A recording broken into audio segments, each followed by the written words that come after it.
Kiel Dawn Patrol, der Special Ride Giro Edizione, in 6 Etappen in den Süden zu Espresso und Eis, 130 Kilometer von Kiel nach Kellinghusen und zurück. Bei traumhaftem Sonnenschein, Einzelzeitfahren und Bergzeitfahren, komm mit, sei dabei. Eine Ausfahrt mit der Kiel Dawn Patrol, die KDP Giro Edizione, der erste Teil. Herzlich willkommen, hier ist Guido der Radwanderer und ich bin zum ersten Mal bei der KDP, also der Kiel Dawn Patrol, mitgefahren. Es wurde ein Giro Edizione ausgeschrieben, eine 130 Kilometer Fahrt. Von Kiel beginnend ging es runter am Westensee vorbei, durch den Naturpark Westensee, Naturpark Aukrug nach Kellinghusen. Da gab es eine längere Pause, bevor es dann den Weg zurück nach Kiel ging. Start war in Kiel. Bin gerade noch rechtzeitig gekommen. Bei der Anfahrt hatte ich ein bisschen Probleme. Da war eine Brückensperrung, die ich schwer umfahren konnte. Aber zum Glück sind die nicht Punkt 11 Uhr gestartet.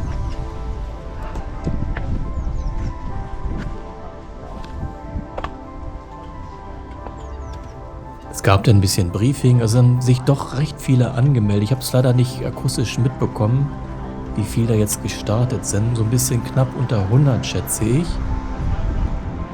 So dass es in mehrere Gruppen aufgeteilt wurde. Und ich entschied mich dann, mit der ersten schnellen Gruppe mitzufahren. Dann fahre ich auch langsam.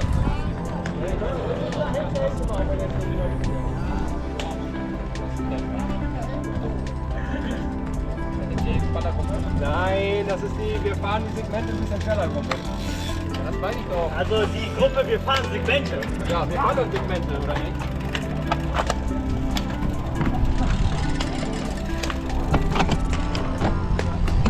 Na, die sahen alle so aus, als wenn die wirklich sehr gern sehr, sehr schnell fahren. Aber ich dachte, ich fahre mal mit denen. Wenn es dann irgendwie nicht klappt, lasse ich mich zurückfallen. Die anderen nachfolgenden Gruppen, die fahren immer so einen Durchschnitt von 28,5 Stundenkilometer.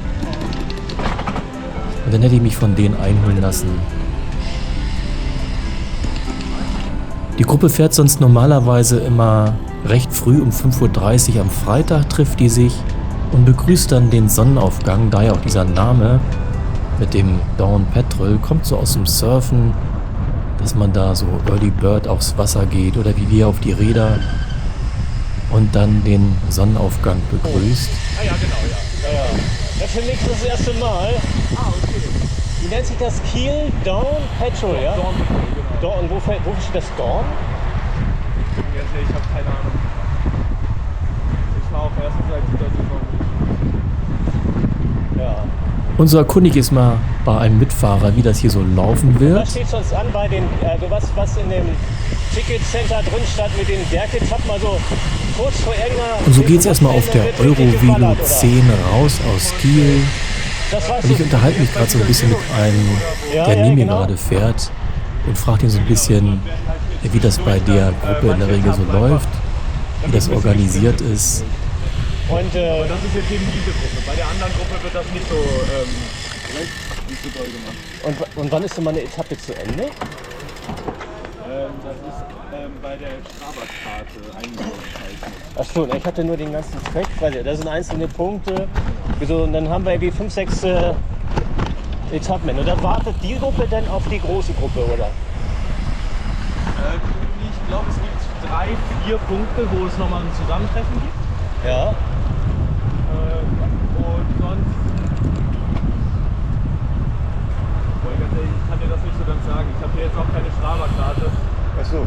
Du heizt einfach mit, hoffst, dass du mitkommst und dann, Ja, ich komme auf jeden Fall mit.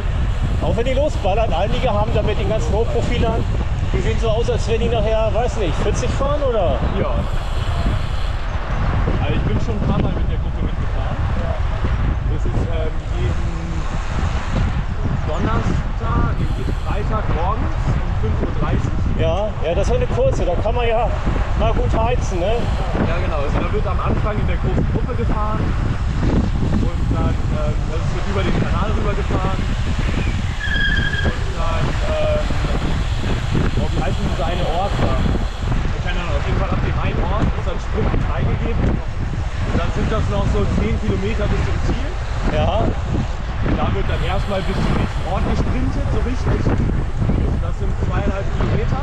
Ja. Und die halte ich auch mit bei 41 km/h. Ja. 200 Kilometer zu schwimmen, das macht echt Spaß. Ja. Und dann wird erstmal wieder mit der Gruppe ins Stand gefahren. Aha. Also irgendwo bleiben die dann, bleibt der Erste dann stehen vorne und dann. Ja, da ist immer so eine Ampel, das ist so ein Punkt. Achso. Und es wird halt immer dieselbe Route gefahren. Das sind immer die gleichen, die ganz vorne sind, dann die dann wissen, ab wo Sprint, ab wo Stopp. Das weiß man, sobald man einmal mitgefahren ist. Ja. Ich habe das gesagt, wenn man es merkt, dann weiß man es das nächste Mal. Ja.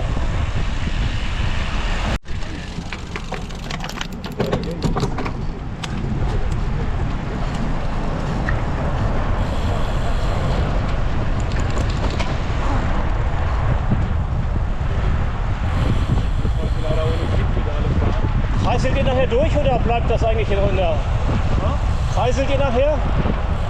Kreisel, wie Ja. meinst du? Ja, so dass der Kreis sich immer kreiselt. Achso, ja.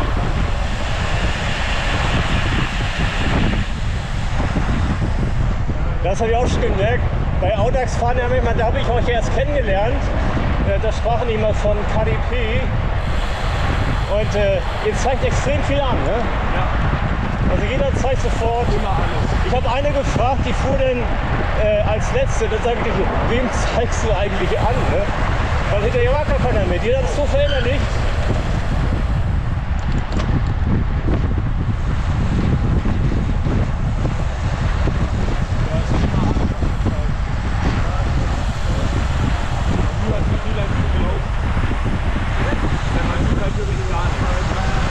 Ja. Also ich habe jetzt keine Ahnung, ob da vorne Schlagloch ist oder nicht.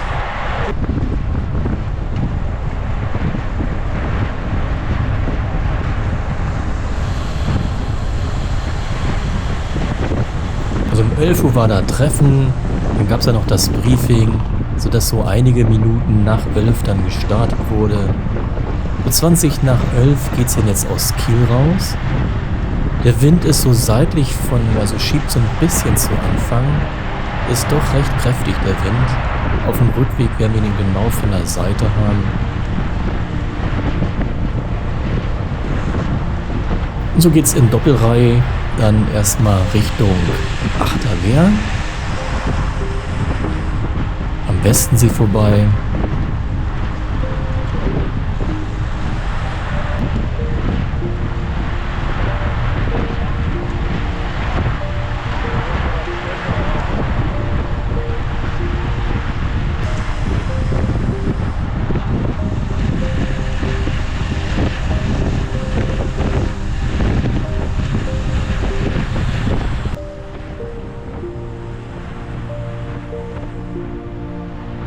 So auf gerader Strecke haben wir jetzt so um die 40 Stundenkilometer Schnitt. Das ist jetzt Achterwehr. Wenn es bergab geht, wird es natürlich noch schneller.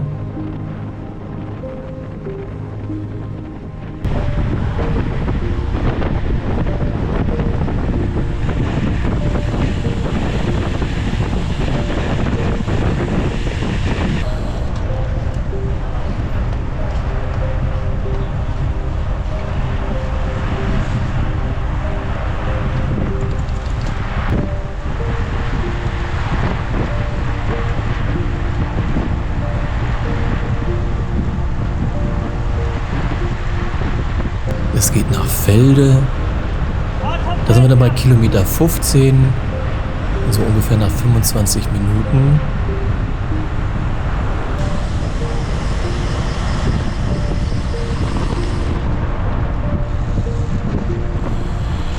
Und das war jetzt so ein Sprint oder wie? Ja, das macht man immer, wenn man vorne ist. Aha, ich dachte, jetzt geht's hier ab. Los ran. Aber ein Dorfschild. Bei Dorfschild eingehen wird dann immer 10 Minuten gesprintet. Okay. Ja, den Moment hatte ich gerade nicht gefilmt. So kurz vor Ortsschild, da gingen dann plötzlich alle Volldampf und dann ging es da richtig ab. Ja, nun gab es mal einen Stopp. Also ein Start für ein Einzelzeitfahren. Da vorne gleich mit der T-Kreuzung los und geht rauf bis, glaube ich, über den Westensee. Sogar ein bisschen nach Westensee-Berg runter noch ein Stück wieder. Wo treffen wir uns? Da Kniehoch oder? Nee, am Hang irgendwo. am Hagen eigentlich, da wo das Ding auch zu Ende ist. Ist aber ein Einzelzeitfahrt. Alle, die darauf keinen Bock haben, dürfen gern jetzt schon losfahren oder im Anschluss. Alle, die das Einzelzeitfahren machen würden, würde ich gleich einzeln hier losschicken. Immer so mit 20, 30 Sekunden Abstand. Will irgendjemand nicht fahren und fängt mich da vorne ab? Einfach da vorne links und weiter geradeaus. Einfach Westenseeberg rauf. Einfach zum Westenseeberg, sind 8 Kilometer. Was mit Lupi? Ah ja, genau, einfach geradeaus. Das ist noch keine 8. Das ist noch keine 8 Kilometer. Doch, über den, also ist das Nee, 5. 5 oder 5? Na los, Freddy, ich hol dich gleich ein. Warte. Ja, einfach Gas. Ist ja mal entspannt hier, ne? Ich krieg morgen ein. Ja, ganz trollig. Im Chor wird Piep gesungen. Und dann geht einer nach dem anderen auf eine Sprintreise den nächsten Berg hoch und wieder runter. Ja, das kannst du ja wieder nicht die Schuld geben, Philipp.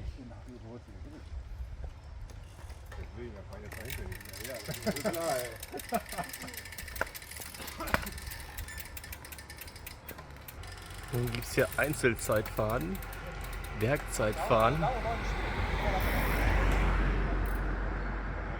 8 Kilometer lang und nachher den Westenseeberg hoch. Der hat es ordentlich in sich.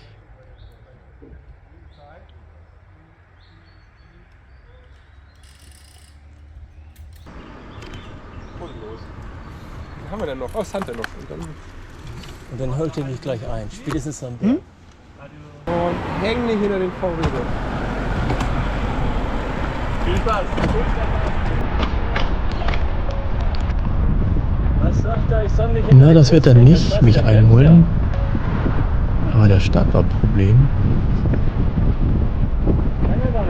An dem kam ich nicht vorbei.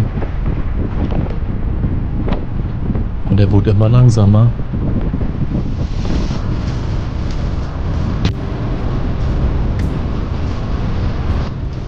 Und da sieht man jetzt den Westensee. Da fahren wir einmal entlang. Geht dann gleich den Berg hoch.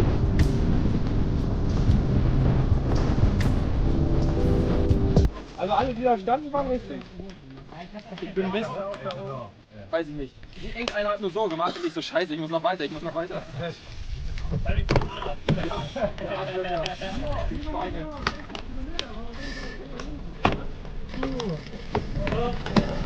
Jetzt gab es eigentlich einen Plan, irgendwie hoch auf den Berg da irgendwas machen.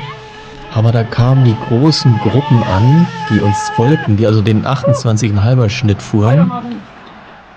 Und da gab es irgendwie so 3 größere Gruppen, die jetzt da gerade an uns vorbeiziehen. Ja. Hey. Das heißt wohl, wir fahren jetzt wieder im irren Tempo hinterher oder mal gucken, was sie vorhaben. Machen wir nichts, nee.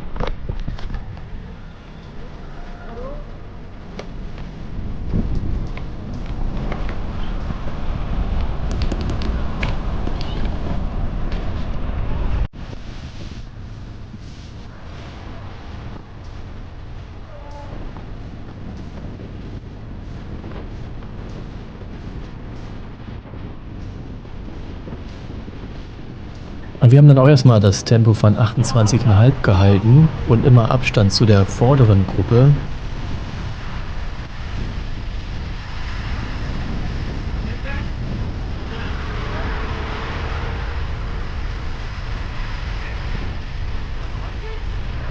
Das ist auch schön. Der haut ab. Mein Gott, der will das sofort, ne?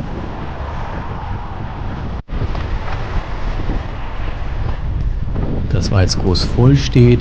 Also die Strecke war recht kurvig, sodass wir da an dieser in Doppelreihe als Doppelreihe gar nicht so gut vorbeikommen konnten. So blieben wir doch erstmal mit der gemäßigter Geschwindigkeit und fuhren der vorhergehenden Gruppe hinterher.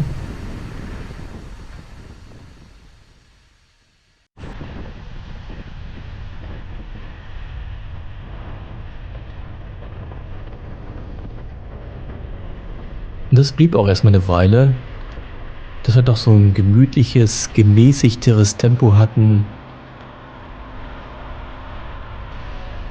Das ist so dieser Naturpark in Aukrug.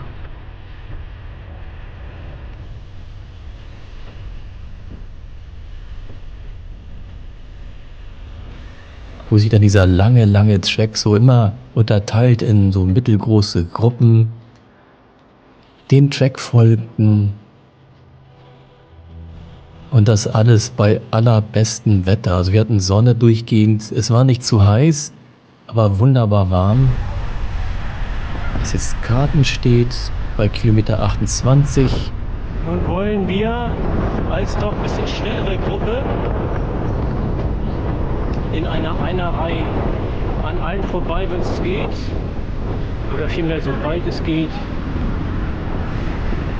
Also man sieht schon, Finger geht hoch. Eine Reihe also.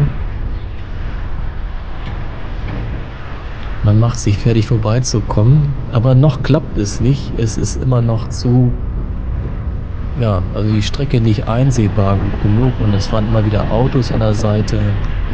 Also der Plan ist in einer Reihe an all denen vorbei und dann geht das Geheize wieder los. Und dann machen wir irgendwo Pause und lassen die alle wieder nachkommen. Das scheint jetzt der Plan zu sein. Ich hatte immer so ein bisschen mitbekommen, wie die sich unterhielten, was denn jetzt so Plan Ja, war. ziehen wir sie nicht können. 100 vielleicht. Ich war ja leider nicht rechtzeitig zum Start, weil ich nicht über die Brücke kam. Da musste ich ganz blöd rumfahren. Dann kam ich gerade so in letzter Minute zum Start an.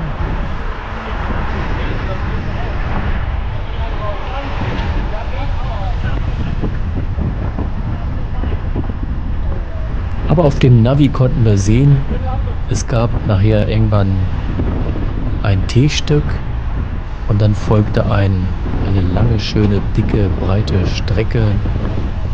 Da sollten wir dann vorbeifahren.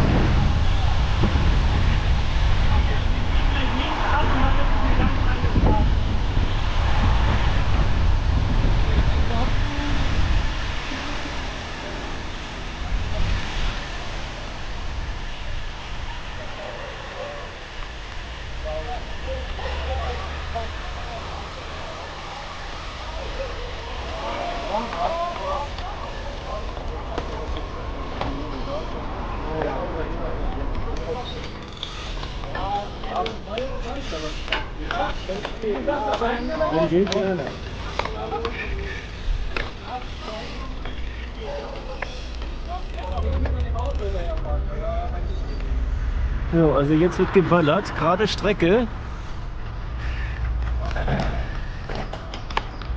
Ja, ich habe mal wieder alle vorbeifahren lassen, dass ich da ungestört, ohne jemanden da zu gefährden, filmen kann.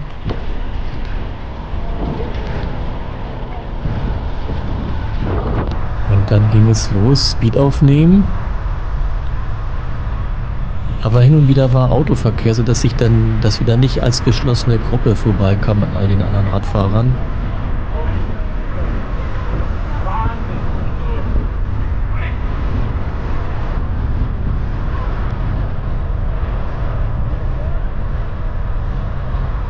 Und so hat es doch eine Weile gedauert, bis wir an all den Radfahrern vorbei waren, uns dann wieder gesammelt haben als Gruppe.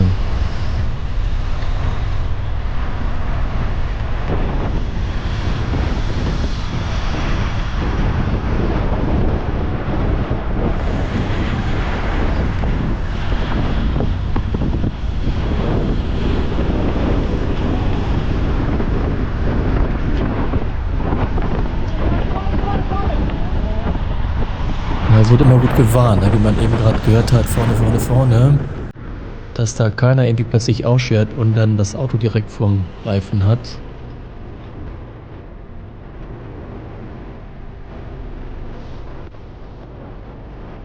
Brammer ist das bei Kilometer 35, ein bisschen über eine Stunde sind wir jetzt unterwegs.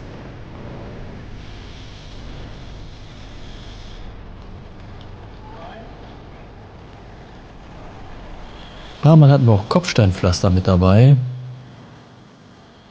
Muss man schön zügig rüberfahren, dann merkt man es nicht so.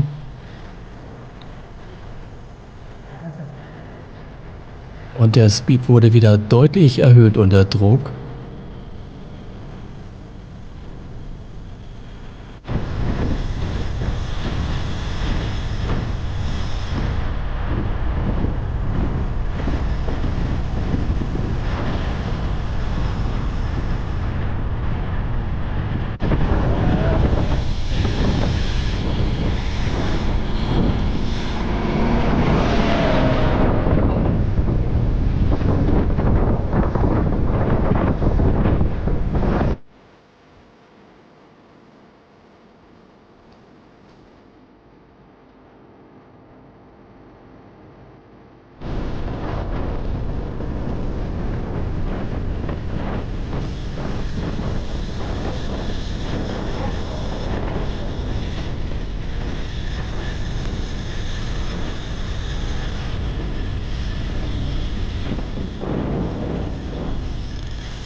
Und vor uns liegt jetzt eine schöne breite Straße,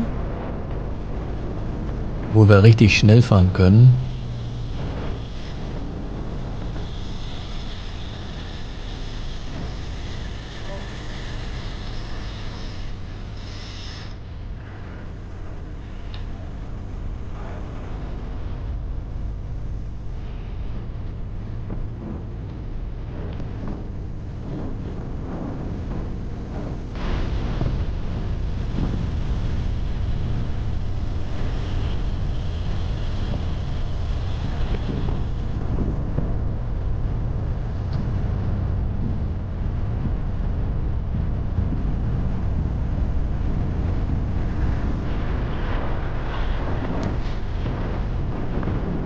Ja, da hat er gut reagiert, dass er da nicht gestürzt ist, da wenn er da aus dem Pedal so bei richtig viel Druck auf dem Pedal da so wegrutscht. Hätte auch anders enden können.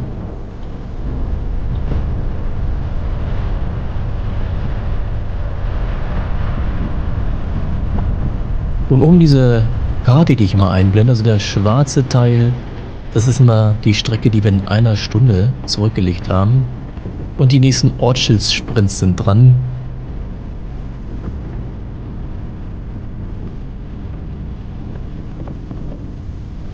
Da lösen sich immer ein paar und geben richtig Stoff. Bis zum Ortsschild.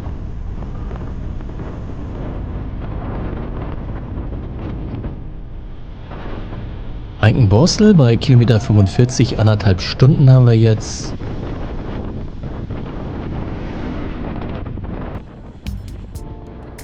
Wieder Kopfsteinpflaster.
Bei Kilometer 50, 1 Stunde 40.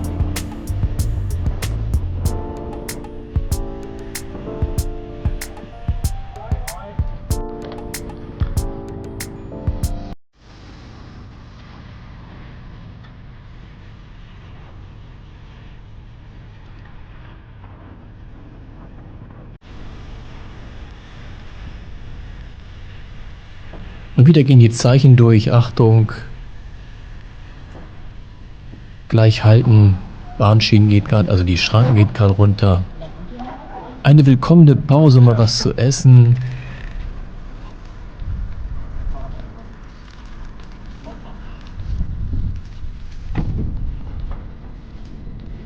Selbst gebacken?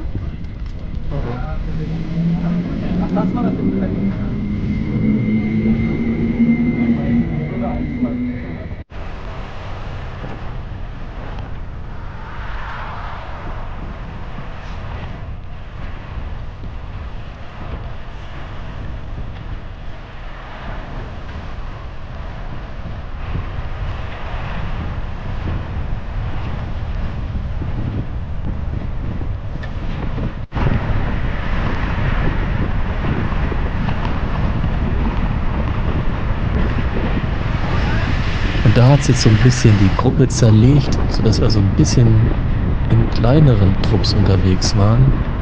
So ein paar sind richtig doll abgehauen.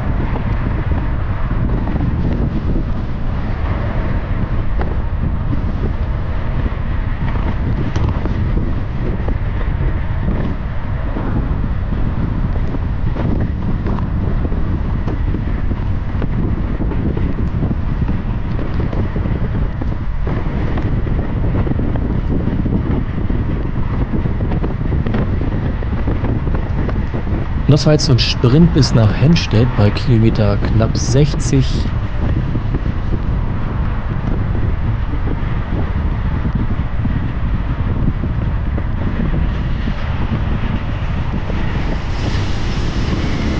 Zweierreihe wieder. Aber die vorweggefahren sind, die haben jetzt hier gewartet an der Ecke. Wir sind also wieder alle zusammen.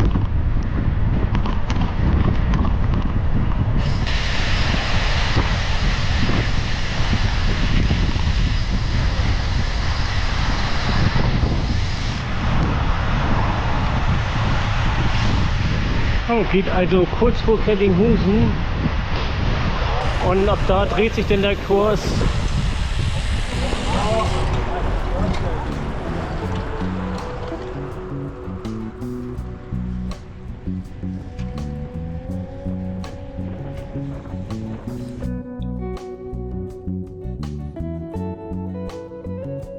Die letzten Kilometer sind so ein bisschen bergan immer mal wieder gefahren, sodass wir auf so einer Anhöhe jetzt waren und da jetzt so ganz prima ziemlich schnell herunterfahren konnten.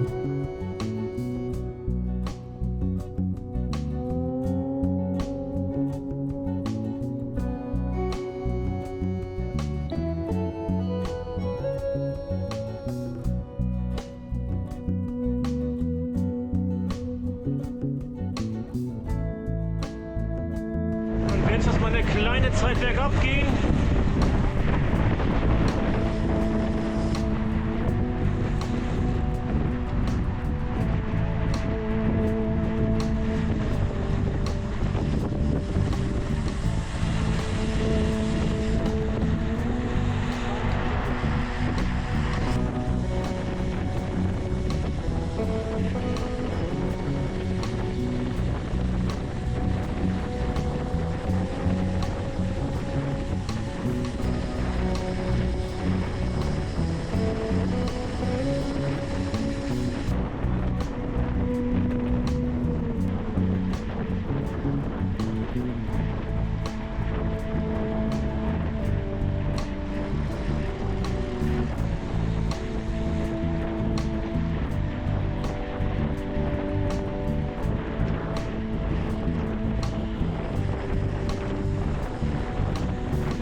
Wieder Ortsschild, Sprint. Und wir hauen wieder ab, die Sprint wieder Ortsschild gerade.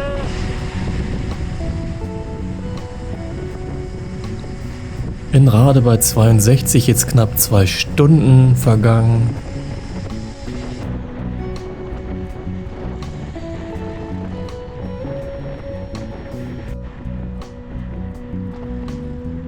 Einmal durchtauschen.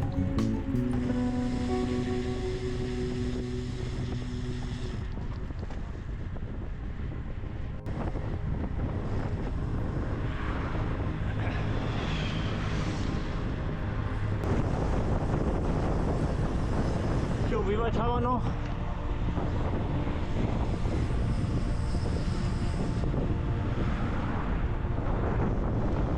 Nicht mehr so weit, dann haben wir Halbzeit. 70 Kilometer haben wir jetzt.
Wir sind in Kellinghusen bei Kilometer 70, 2 Stunden 15 Minuten.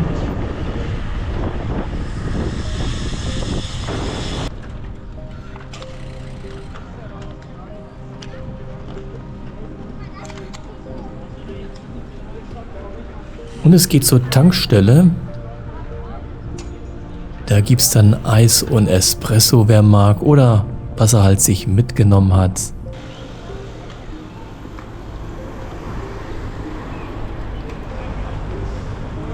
Ja, und so wird die Tankstelle da von irgendwie knapp 80 oder 100 Radfahrern belagert.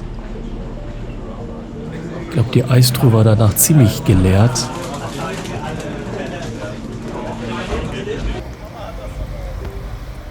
So haben wir doch eine längere Pause gemacht. Ich glaube, das war über eine halbe Stunde.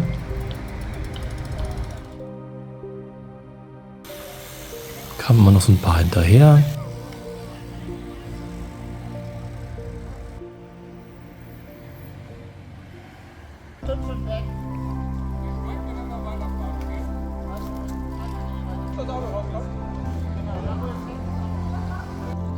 Und alle haben sich ordentlich gestärkt, Wasser aufgefüllt, Eis gegessen, Espresso getrunken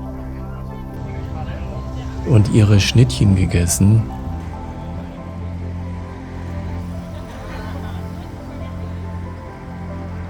Und haben da wirklich schön verweilt. Will nicht wissen, was an Werten da auf der Tankstelle jetzt an Rädern stand.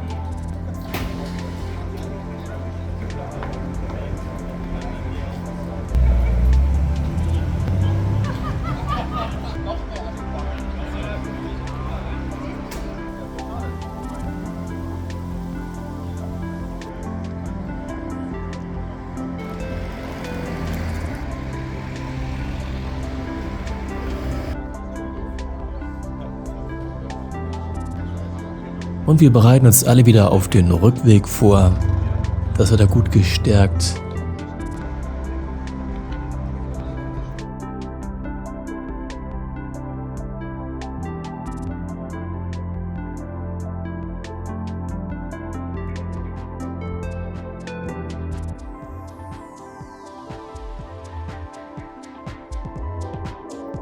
Und wie es weitergeht, das seht ihr dann im zweiten Teil. Vielen Dank fürs Zuschauen.